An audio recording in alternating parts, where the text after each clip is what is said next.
চোর চুরি করেছে, ধরা পড়েছে। উমর রাদিয়াল্লাহু আনহু বলেছেন হাত কেটে ফেলো। তখন সে বলছে যে আমার হাত তো কাটা যাবে না, কেন? আল্লাহ পাক তাকদীরে লিখেছেন আমি চুরি করব, তাই চুরি করেছি। উমর রাদিয়াল্লাহু আনহুর সামনে এই কথাটা বলেছে। এবং উমর রাদিয়াল্লাহু আনহু কি বিচক্ষণ? বলেন, তার মতো শাসক পাওয়া যাবে? তার মতো আরো একজন শাসক আসবে ইনশাআল্লাহ পৃথিবীতে। তার নাম কি? নবী ঈসা আলাইহিস সালাম ইনশাআল্লাহু তাআলা। এবং তার আগে আরো একজন ইমাম আসবেন। তার নাম কি? তার নাম হচ্ছে মুহাম্মদ। কি নাম? তার নাম মুহাম্মদ, তার উপাধি হচ্ছে মাহদী। কখন আসবেন?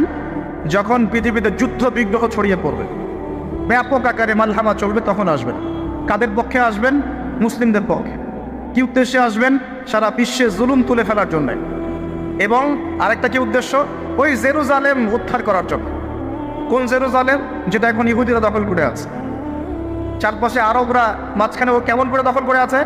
আরবদেরকে হাতের মুঠোয় নিয়ে নিয়েছে। এই কারণে মুনাফিকদের উপর টিকে আছে সে, এবং তার পশ্চিমা মিত্রদের উপর টিকে আছে।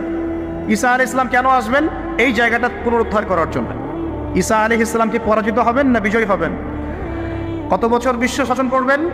40 বছর। এগুলো হবে বিশ্বে, এগুলো হওয়া এখনো বাকি আছে। আরো কি হবে?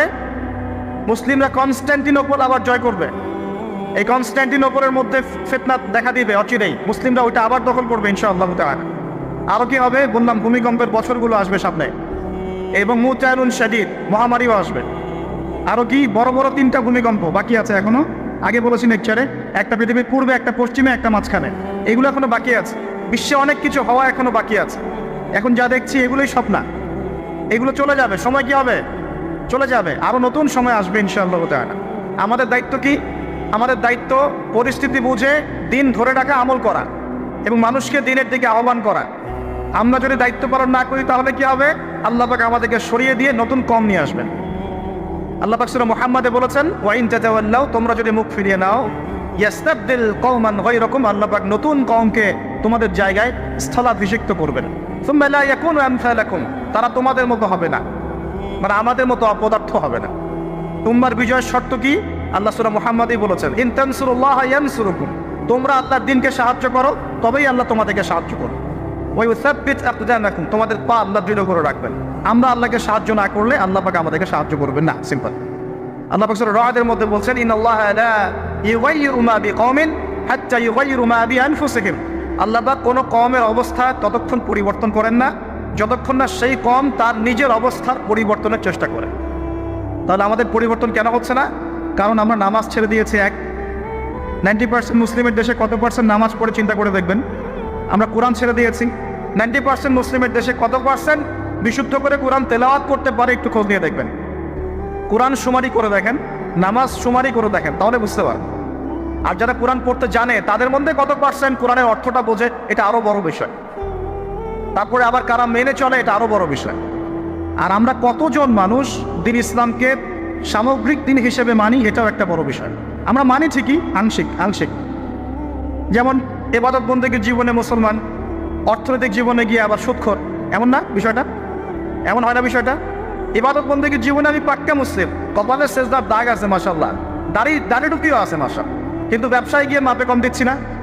ব্যবসায় গিয়ে আমি আরাম ভেজাল দিচ্ছি কিনা? এরকম হচ্ছে কিনা? হচ্ছে। কিন্তু সে কিন্তু মুসলিম এবং নামাজও পড়ে। তা আমাদের সমস্যা ভাই এখানে। এখন এই সমস্যাটা সলভ করলে ইনশাল্লাহ সব সমস্যা সলভ হয়ে যাবে ইনশাল্লাহ। সমস্যাটা কি? আমরা ইসলামটাকে আংশিকভাবে মানি, পরিপূর্ণ জীবনে ইসলাম বাস্তবায়ন করতে পারছি না। আমি আপনি হয়তো কেউই পারছি না। ফখর করে বলার নাই যে আমি খুব পারছি, আসলে আমিও পারছি না। কারণ এই যুগে এটা পারাটা খুব ডিফিকাল্ট। এই যুগে পারাটা কি? খুবই কঠিন। কিন্তু এটাই তো এই যুগের চ্যালেঞ্জ। নবীজি বলেছেন, তোমাদের সামনে এমন যুগ আসছে যে যুগে ইমান ধরে রাখাটা হাতের মধ্যে আগুন ধরে রাখার মতো হবে। তবে সুসংবাদ ওই যুগে তাদের জন্যে যারা আমার সুন্নতকে আবার জীবিত করতে পারবে। যে আমার মৃত সুন্নতকে জীবিত করবে, আল্লাহ পাক তাকে 50 জন শহীদ সাহাবীর সমান নেকি দিবে ইনশাআল্লাহ। এটাই আমাদের কাজ। আল্লাহ পাক আমাদেরকে তৌফিক দান করুন। তার মানে তাকদীর নিকা হয়ে গেছে। এবার আল্লাহ রাব্বুল আলামিন কি করলেন? আল্লাহ পাক এই মহাবিশ্ব সৃষ্টি করলেন। হুয়াল্লাযী খালাকাস সামাওয়াতি ওয়াল আরদা ফি সিত্তাতি আইয়াম। কয় দিনে? আল্লাহ পাক পুরো মহাবিশ্ব সৃষ্টি করলেন কয় দিনে? আমাকে বলেন তো, মহাবিশ্বকে আল্লাহ পাক ঘৃণা করে সৃষ্টি করেছেন না ভালোবেসে? তাহলে আল্লাহ পাক কি ভালোবাসার সত্তা নয়? আল্লাহ রাব্বুল আলামিন কি ভালোবাসেন না? আল্লাহ পাকের একটা নামই হচ্ছে গফুর আল ওয়াদুদ, ওয়া হুয়াল গফুরুল ওয়াদুদ। আল্লাহ পাক হচ্ছেন ক্ষমাশীল, পরম ক্ষমাশীল এবং প্রেমময়। আল্লাহ পাক তার নাম দিয়েছেন আল ওয়াদুদ, মানে প্রেমময়। আল্লাহ পাক ভালোবাসেন কিনা? তাহলে এই পুরো মহাবিশ্ব সৃষ্টি করে আল্লাহ পাক কি মহাবিশ্বের মধ্যে ভালোবাসা ছড়িয়ে দেন নাই? আল্লাহ রাব্বুল আলামিন 6 দিনে মহাবিশ্ব সৃষ্টি করে মহাবিশ্বের সব জায়গায় যার যার গাছ তাকে বুঝিয়ে দিলেন। কোন গ্রহ কি কাজ করবে, কোন সৌরজগৎ কেমন করে চলবে, দুনিয়া কিভাবে ঘুরবে, সূর্য কিভাবে উঠবে, চাঁদ কিভাবে আসবে, কোন মাখলুক কি কাজ করবে, আর ফেরেশতাদের কাজ কি হবে, ইত্যাদি ইত্যাদি। আল্লাহ পাক সমস্ত কাজ বুঝিয়ে দিলেন। সূরা আলিফ লাম মিম সেজদা, হামিম সেজদার মধ্যে আছে পুরো দেখবেন। আল্লাহ পাক পুরো মহাবিশ্বের দায়িত্ব বন্টন করে দিলেন। এবার আল্লাহ রাব্বুল আলামিন কি করলেন শোনেন।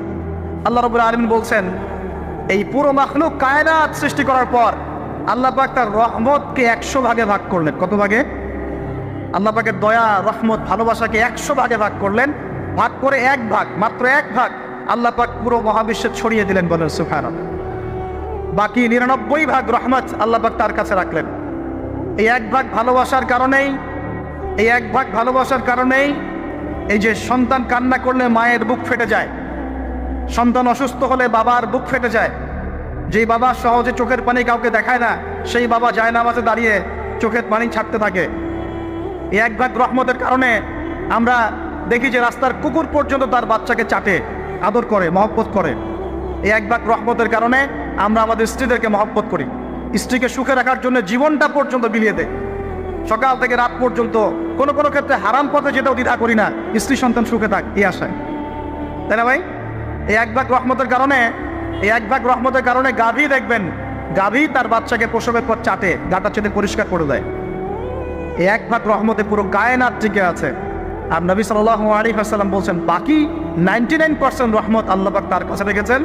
এই রহমত এবং ভালোবাসা দিয়ে আল্লাহ পাক কিয়ামতের মাঠে মানুষকে মাফ করবে ইনশাআল্লাহ।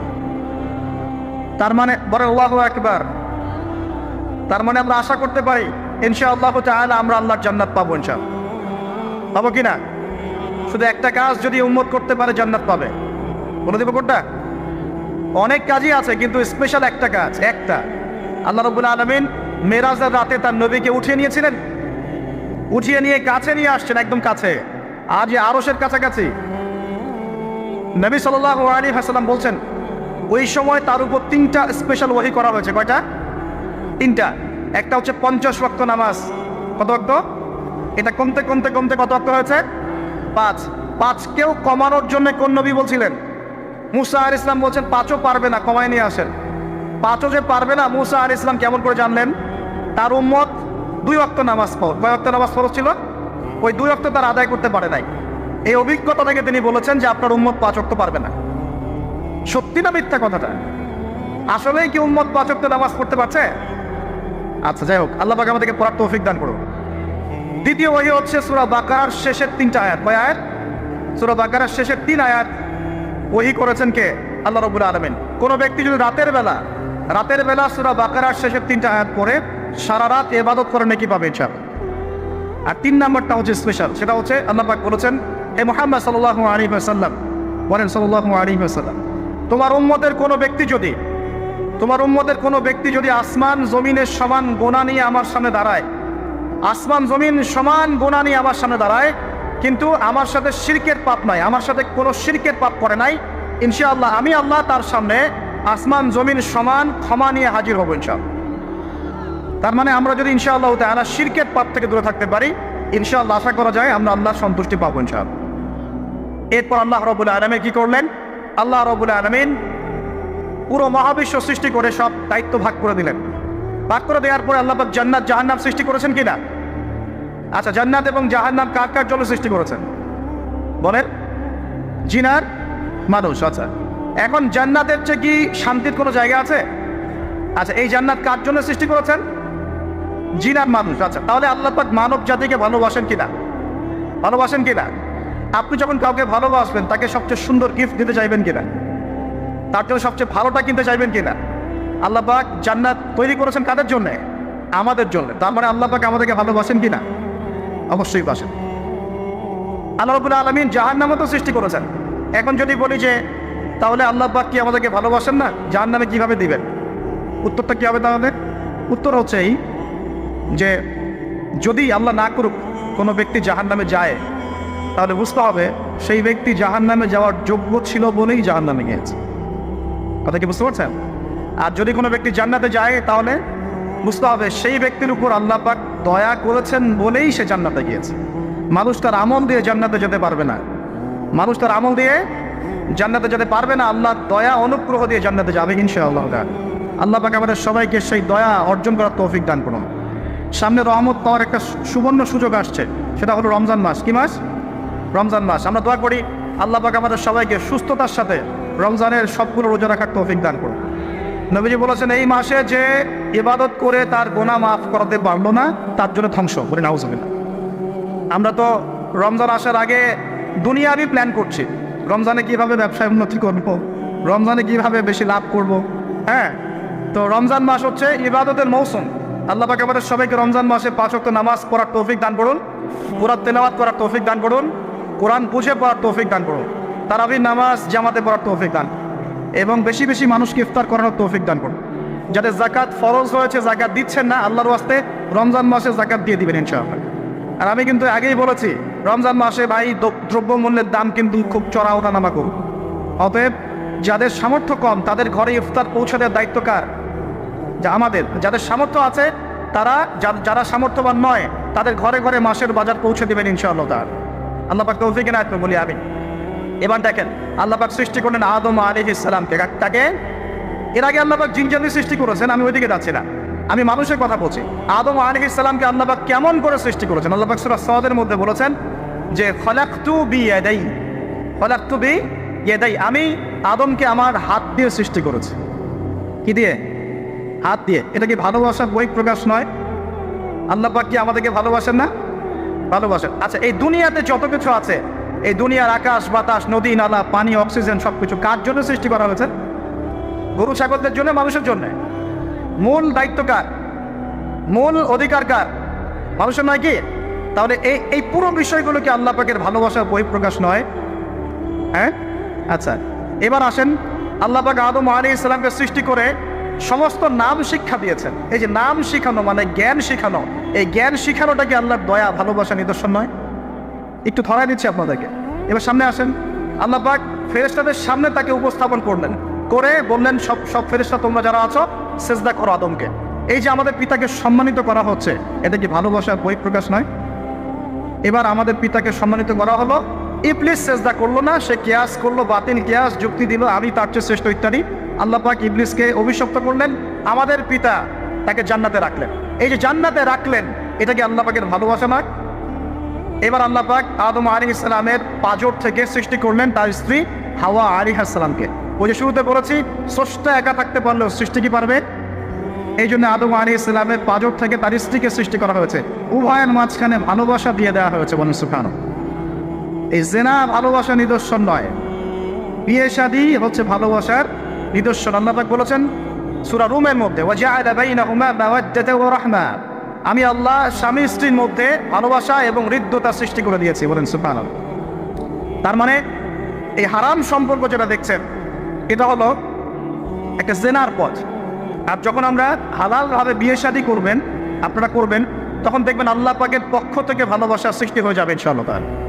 অতএব ওয়াদা করতে পারি তো আল্লাহর কাছে যে নিজের চরিত্রকে পবিত্র রাখবো ইনশাআল্লাহ, হারাম কোনো সম্পর্কে যাবো না ইনশাআল্লাহ, কোনো সহি প্রেমেও যাবো না ইনশাআল্লাহ। এটা সহি প্রেম আবার কি জিনিস? দিনী ভাই দিনী বোনের মধ্যে এখন প্রেম চলে, এগুলো হয় না মাঝে মাঝে? এগুলোও বন্ধ, এগুলো বন্ধ করতে হবে।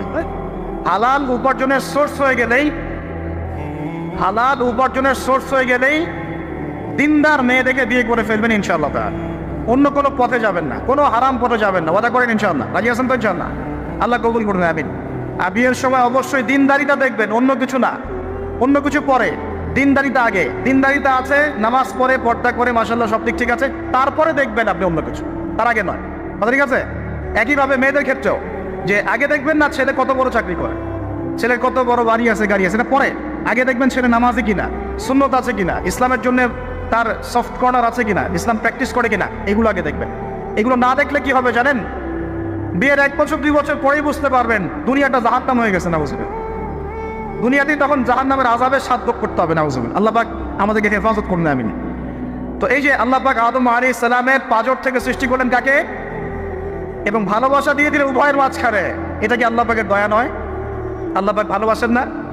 এবার দেখেন, গাছের কাছে যেতে নিষেধ করলেন। আমি কিন্তু শর্ট করে বলছি, গাছের কাছে যেতে নিষেধ করলেন, তোমরা জান্নাতে থাকো, খাও, যা ইচ্ছা করো, কিন্তু ওয়ালা তাকরাবা হাদিহি শাজারা, এই গাছের কাছেও যাবে না। একটা পরীক্ষা, জাস্ট একটা পরীক্ষা। এখানে কিন্তু বলা হচ্ছে গাছের কাছেও যাবে না, বলা হচ্ছে না যে গাছের ফল খাবে না। ঠিক যেমন আল্লাহ বলেছেন তোমরা জেনার কাছেও যাবে না। আল্লাহ পাক কিন্তু বলেন নাই জেনা করবে না, আল্লাহ পাক বলেছেন তোমরা জেনার কাছেও যাবে না। তো এখান থেকে আমরা এই হুকুমটার কঠোরতা বুঝতে পারি। তো প্রিয় ভাইরা, এখানে আমাদের পিতামাতা শয়তানের প্রলোভনে পড়ে গেলেন। কেন পড়লেন? শয়তান ওয়াসওয়াসা দিল যে আমি কি তোমাদেরকে এমন গাছের কথা বলে দিব যে গাছের কাছে গেলে বা যার ফল খেলে তোমরা চিরস্থায়ী জীবন পাবে এবং তোমরা ফেরেশতা হয়ে যাবে, এরকম কথা বল, এবং তোমরা কোনোদিন মরবে না। হাল আদুল্লুকা আলা শাজারাতিল খুলদি ওয়া মুলকিন লা ইয়াবলা, এই দুটো ওয়াসওয়াসা, চিরস্থায়িত্বের ওয়াসওয়াসা এবং অমরত্বের ওয়াসওয়াসা দিয়ে আমাদের পিতামাতাকে নিয়ে গেল। এখন আমাদের পিতামাতা কি ফল খেয়েছিলেন কি খান নাই? আচ্ছা, এখন আল্লাহ পাকের দৃষ্টিতে অন্যায় হয়েছে কিনা?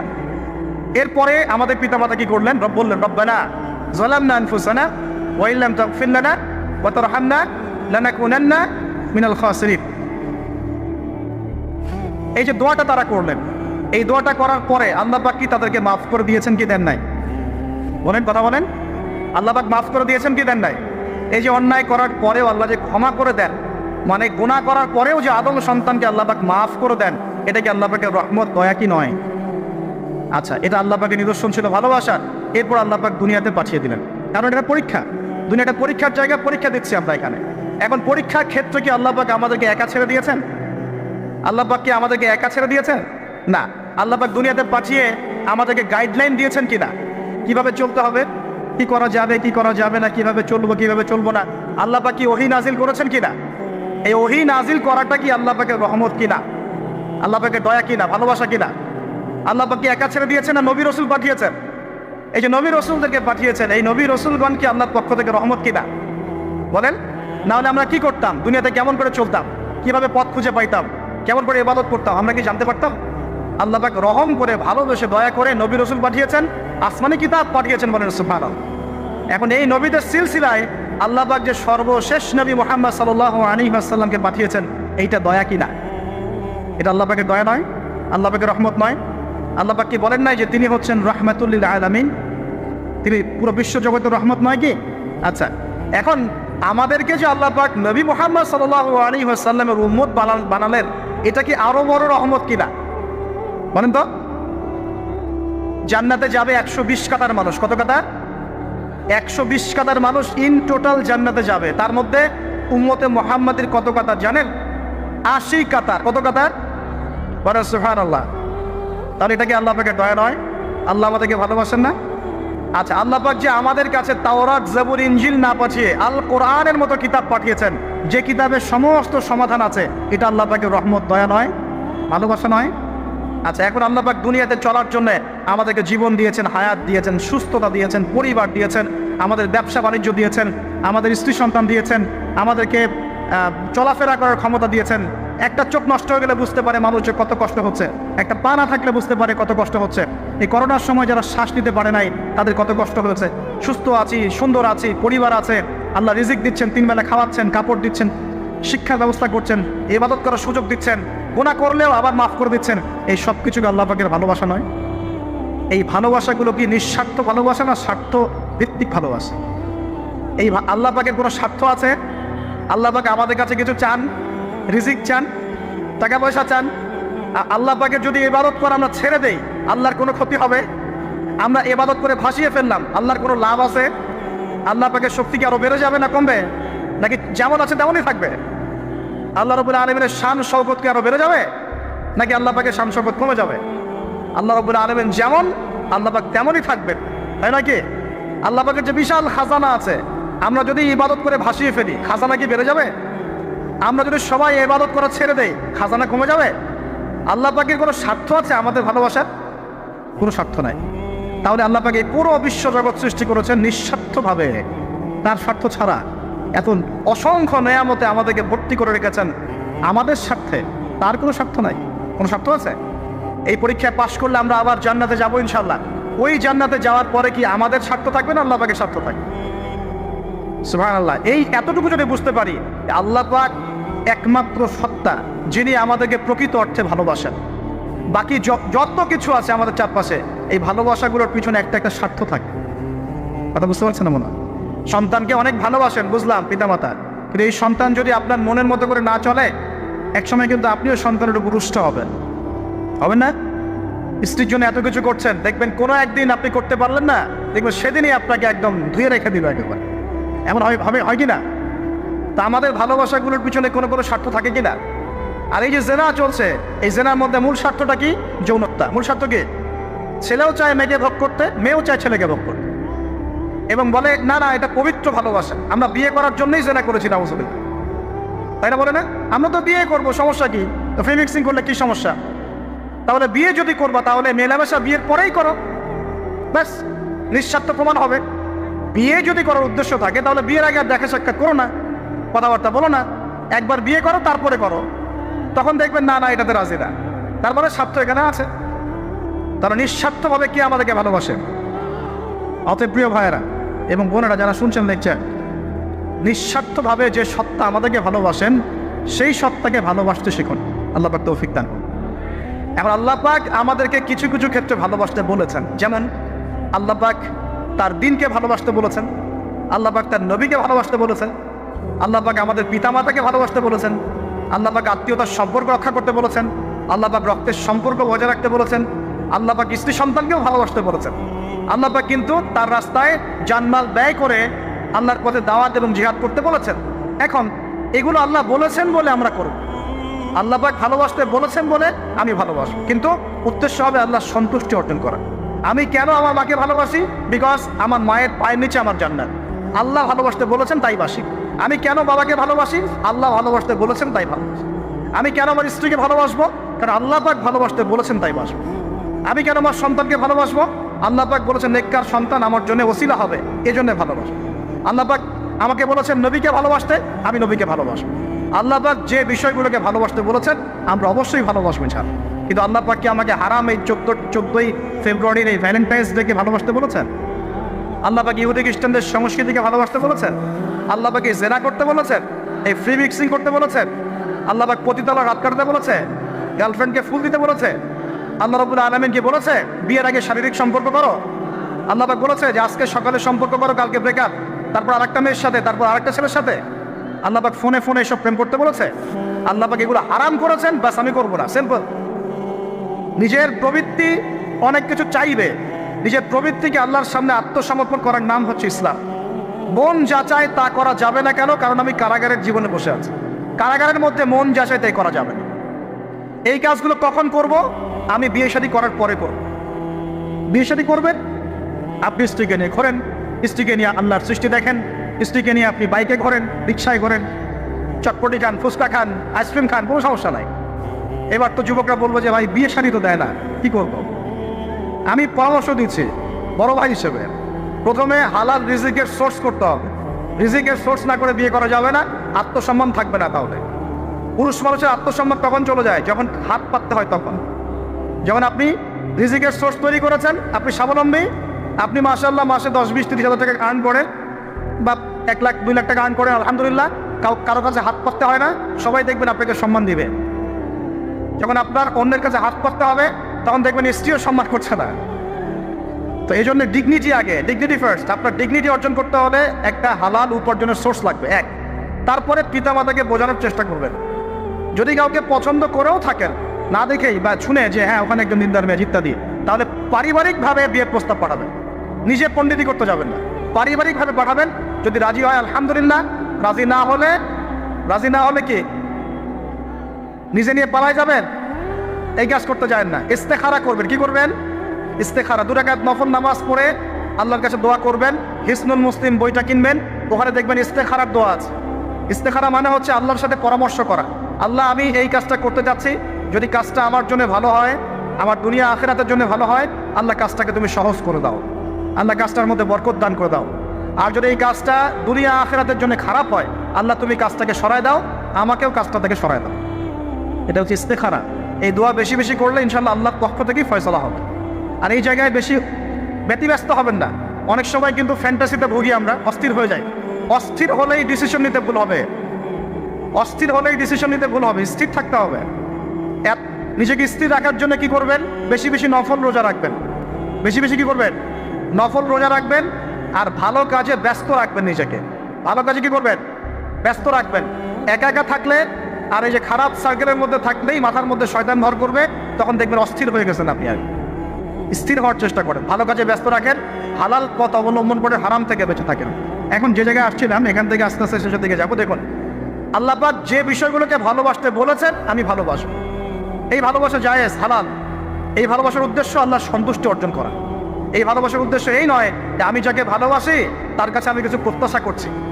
না, আমি কিছু প্রত্যাশা করছি না, আমি প্রত্যাশা করছি আল্লাহর সন্তুষ্টি। তখন দেখবেন সে আপনাকে কষ্ট দিলেও আপনি সবর করতে পারবেন। কেন সবর করতে পারবেন? কারণ আপনি তো আল্লাহর সন্তুষ্টির জন্য তাকে ভালোবাসেন, আপনার তো কোনো স্বার্থ নাই। এখন আপনি দেখবেন রিল্যাক্স থাকতে পারবেন, সম্পর্ক টিকেও থাকবে, এবং আপনি ক্ষমা করতে পারবেন মানুষকে। যখন নিজের চাওয়াটাকে আপনি ইনফোর্স করতে চাইবেন, তখন কিন্তু আপনি এই সম্পর্ক নষ্ট করে ফেলতে পারেন, কারণ আপনি হক পাচ্ছেন না। সামনে আসেন। এবার আমরা কি ওয়াদা করতে পারি যুবক ভাইরা, ইনশাআল্লাহ তাআলা আমরা হারাম পথে যাবো না, হালাল পথে থাকবো। পশ্চিমাদের এই মদতপুষ্ট এই সোকন ভালোবাসা দিবসের এই স্রোতে আমরা গা ভাসাবো না। আমরা কি ওয়াদা করতে পারি? আমরা কি ওয়াদা করতে পারি যে ইনশাআল্লাহ আমরা হালালভাবে বিয়ে শাদী করবো, কোনো হারামে যাবো না ইনশাআল্লাহ? এই সমাজ থেকে জেনা বন্ধ করতে হবে, এই সমাজ থেকে ফ্রি মিক্সিং বন্ধ করতে হবে, এই সমাজ থেকে সমস্ত পতিতালয়কে বন্ধ করতে হবে।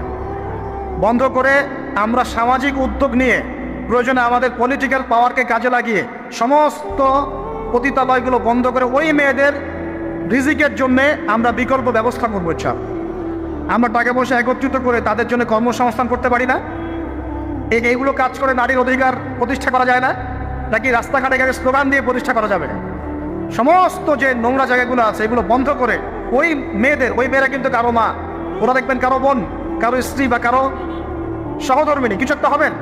তারাও কিন্তু মানুষ, তারাও মানুষ, হয়তো অন্ধকার জগতে হারিয়ে গেছে, দালালের খপ্পরে পড়েছে বা পেটের দায় পরে কাজ করছে। যদি আমরা তাদের জন্য বিকল্প ব্যবস্থা করে দিতে পারি, আল্লাহ পাক আমাদেরকে তৌফিক দান করুন, তাদের জন্য কর্মসংস্থানের ব্যবস্থা করতে পারি, একটা মেয়েও এই হারাম পথে যাবে না ইনশাআল্লাহ। আমরা কি এভাবে নারীর অধিকার প্রতিষ্ঠা করতে পারি না? আমরা কি এতিম মেয়েদের দায়িত্ব নিয়ে করতে পারি না? আমরা কি সমাজের বিধবা মেয়েদেরকে বিয়ে করতে পারি না? তালাকপ্রাপ্ত মেয়েদের দায়িত্ব নিতে পারি না? মেয়েদের অধিকার নিয়ে অনেক কথা বলা হয়, কিন্তু এই কথাগুলো থাকে খালি বুলি, বাস্তবতা নয়। বাস্তবে কয়জন ছেলে এতিম একটা মেয়েকে বিয়ে করে দেখিয়েছে? আমরা বুঝতে পারলাম যে আল্লাহ পাক পুরো সৃষ্টি জগৎকে ভালোবাসেন। আল্লাহ পাক আমাকে ভালোবাসেন, আপনাকে ভালোবাসেন। ভালোবাসেন বলেই আজকে আপনি এখানে বসে আছেন।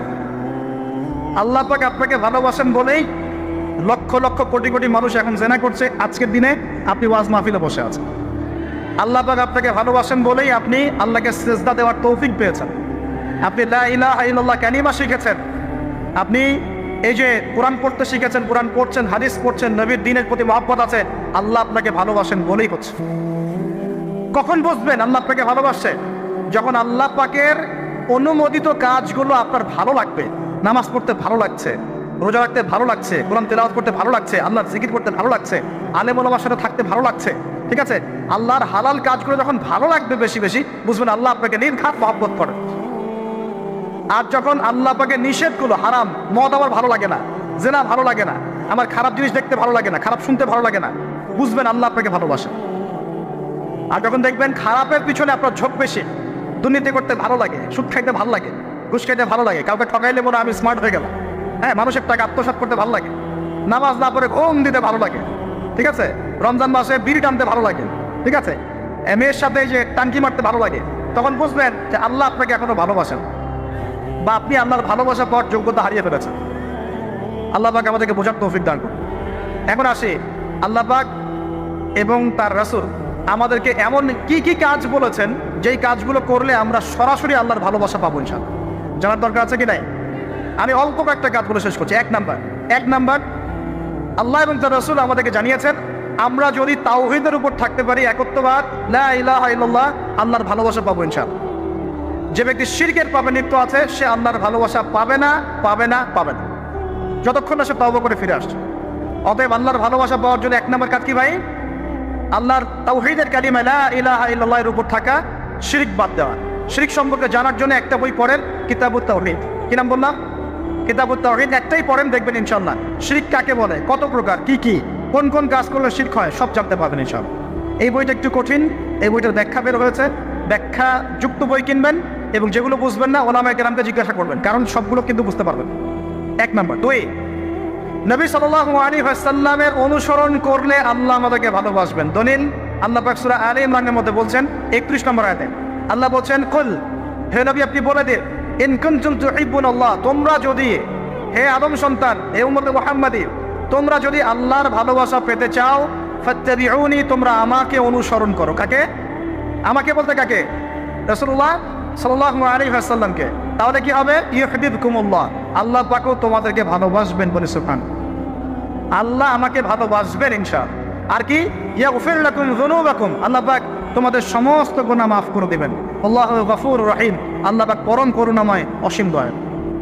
তার মানে আল্লাহকে পাওয়ার, আল্লাহর ভালোবাসা পাওয়ার দুই নাম্বার কি মাধ্যম? নবী সাল্লাল্লাহু আলাইহি ওয়াসাল্লামের সুন্নাত অনুযায়ী জীবন গড়া। ভাই শুরু করবো কোত্থেকে? শুরু করবেন চেহারা থেকে। কোত্থেকে?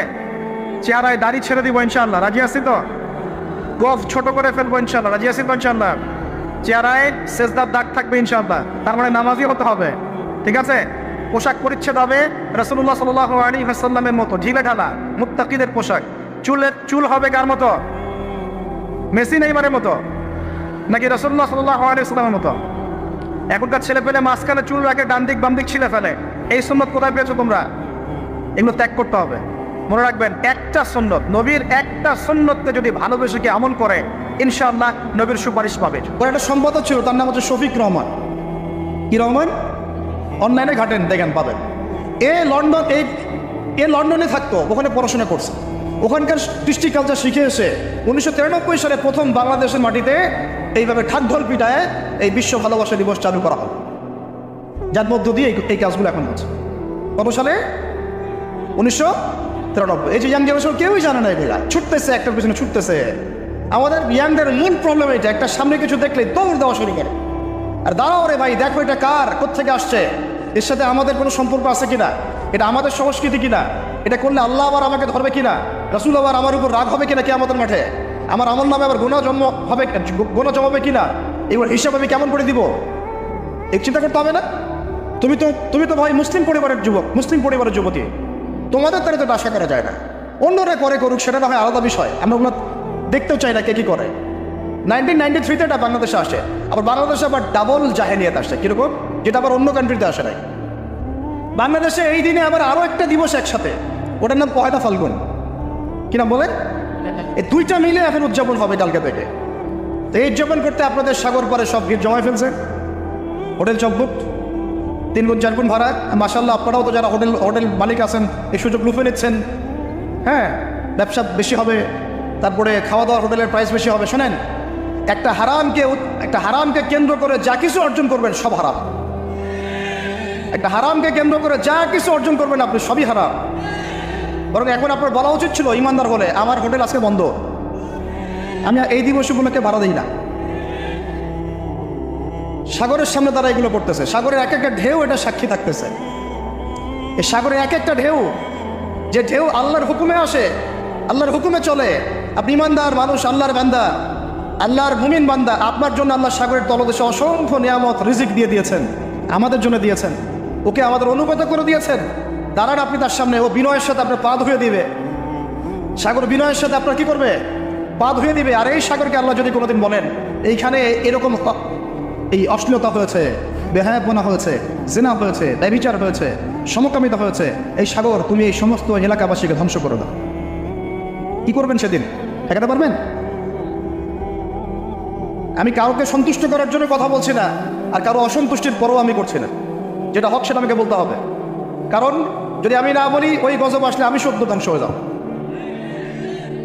আল্লাহ পাক চাইলে এক দিনের মধ্যে এমন সুনামি দিতে পারেন, পুরো কক্সবাজার কেন বাংলাদেশ পানির তলে চলে যেতে পারে। এই জায়গাকে বেছে নিছে এই জেনা দিবস পালন করার জন্য। চিন্তা করেন কার ক্যারেক্টার, কার আদর্শ এটা ফলো করতেছে। আল্লাহ পাক কোরআনে বলেছেন, লাকাদ কানা লাকুম ফি রাসূলিল্লাহি উসওয়াতুন হাসানাহ, তোমাদের মধ্যে আল্লাহর নবী মুহাম্মদ সাল্লাল্লাহু আলাইহি ওয়াসাল্লামের মধ্যেই আছে সর্বোত্তম আদর্শ। আর এই দিবস পালনের মধ্য দিয়ে আপনারা ওই সেন্ট ভ্যালেন্টাইন্স ওর আদর্শ পালন করতেছেন। বলি নাউযুবিল্লাহ। হাদিসে নবীজি বলছেন, আল মারউ মা মান আহাব, যে যাকে ভালোবাসবে। অন্য হাদিসে আসছে যে কম যার সাদৃশ্য অনুসরণ করবে তার সাথেই তার হাসর হবে। তাহলে আপনারা তার সাথে হাসরের প্রিপারেশন নিতে থাকেন। কার সাথে হাসর করতে চান চিন্তা করা যায়। আনাস রাদিয়াল্লাহু আনহু বলতেন যে আমি আল্লাহর নবীকে ভালোবাসি, আমি আবু বকরকে ভালোবাসি, আমি ওমরকে ভালোবাসি রাদিয়াল্লাহু আনহুম আজমাইন। যদিও আমার আমল তাদের মতো নয়, তারপরে আমি আশা করি এই ভালোবাসার খাতিরে আল্লাহ তাদের সাথে আমাকে হাসর করাবেন। চিন্তা করা যায়। আজকে একটা হাদিস পড়ছিলাম যে কিয়ামতের মাঠে শহীদরা পর্যন্ত ঈর্ষান্বিত হবে, নবীরা ঈর্ষান্বিত হবে একদল মানুষকে দেখে, যে আল্লাহ পাক তাদেরকে নূর দিবেন, চেহারা আলোকিত হয়ে থাকবে। তারা শহীদ হয় নাই, তারা নবীও ছিল না, বরং তারা তাদেরকে দেখে ঈর্ষান্বিত হবে। আল্লাহ পাক বলবেন, এরা আমার সেই সব বান্দা যারা একে অপরকে মহব্বত করতে শুধু আমার সন্তুষ্টির জন্য। আর আমরা জেনাকে মহব্বত নাম দিয়েছি।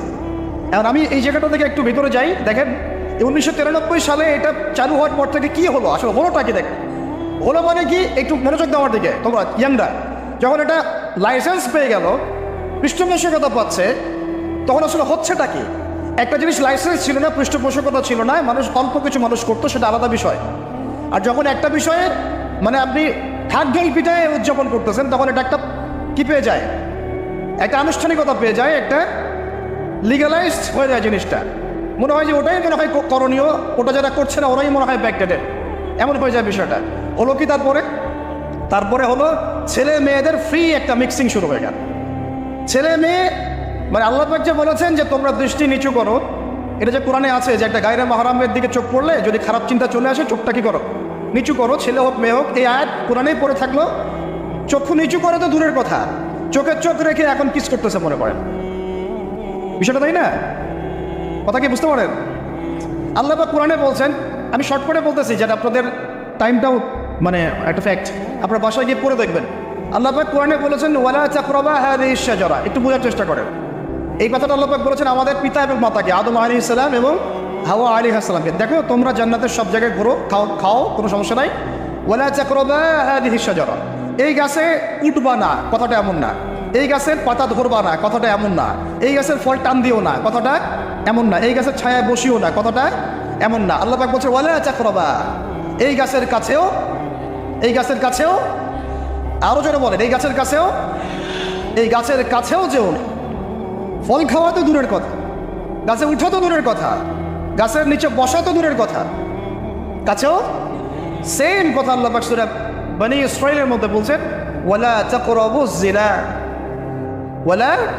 তার কাছেও বলা হয় নাই যে তুমি দেখা সাক্ষাৎ করো না, ভ্যালেন্টাইন্স ডে পালন করো না, তথাকথিত তুমি ওর হাত ধরো না, তুমি ওর দিকে খারাপ নজরে তাকিও না, তুমি ওকে কিস করো না, তুমি সব করো কিন্তু মানে বিশেষ কাজটা করো না, তার সাথে অন্তরঙ্গে মিলিত হয়েও না, এগুলো বলা হয় না। কি বলা হচ্ছে? ওর কাছেও।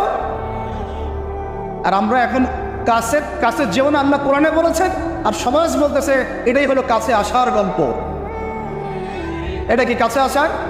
তাহলে কোরআন একদিকে যাচ্ছে, সুন্নাহ একদিকে যাচ্ছে, আপনার ইসলাম একদিকে যাচ্ছে, আল্লাহ একদিকে, রাসূল একদিকে, সমাজ।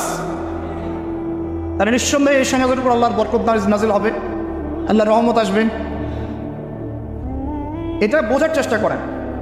এরপরে কি হলো? 93 পর থেকে ফ্রি মিক্সিং বেড়ে গেল।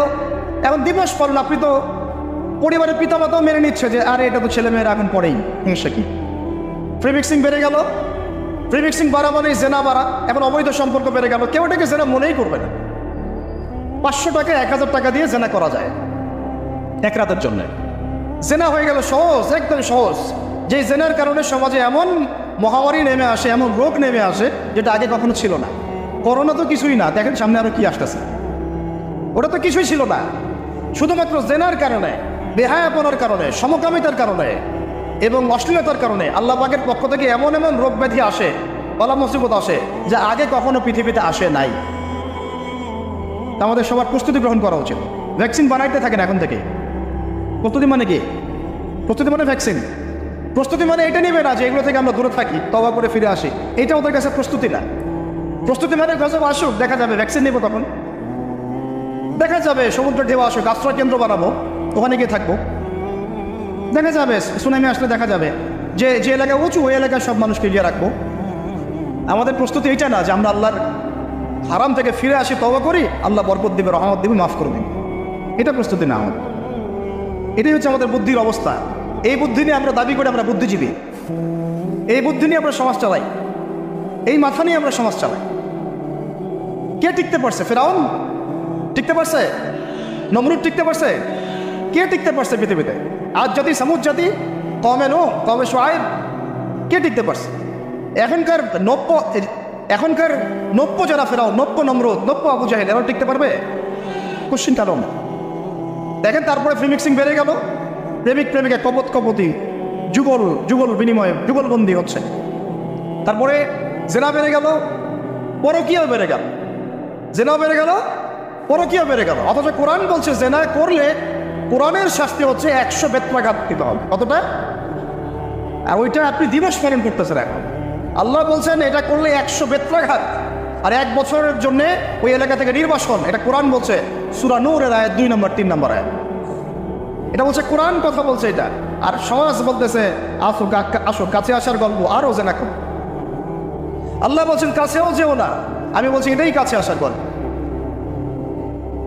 এরপরে বললো পরকীয়া, এর সাথে আরো বিভিন্ন সিরিয়াল, হিন্দি সিরিয়াল, এইটা স্টার জলসা, জি বাংলা দেখে দেখে আমাদের একদম মাথাটা খারাপ হয়ে গেল।